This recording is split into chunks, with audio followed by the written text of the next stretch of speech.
Welcome to Pindar Poetry. We hope you learned something new. You're starting the update now. Back up your iPad first so you can restore if anything goes wrong. Once backed up, connect the device to a stable Wi-Fi network and plug it into power. Updates pause or fail if battery dies.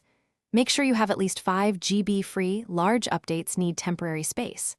If storage is tight, delete unused apps or large media. When those prerequisites are done, open Settings to move into the actual update process. Now go to Settings, General, and tap Software Update so you can see the available version. Tap Download and Install. You may need to enter your passcode. This authorizes the change. The device verifies the download before installing, which can take several minutes. This verification protects your iPad from corrupted files. While it's downloading and preparing, keep the iPad on power and Wi-Fi. If the update requires more space, the system will suggest optimizations or let you delete content automatically. Once the install finishes, your iPad will restart to complete the process. Make sure you wait. Interrupting the restart can cause problems. After boot, follow any on-screen setup prompts and then confirm the new version in Settings, General, About.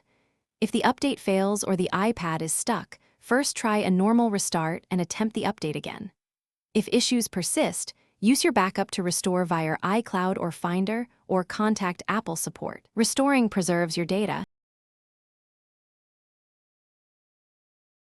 Thanks for watching. Consider subscribing if we helped you.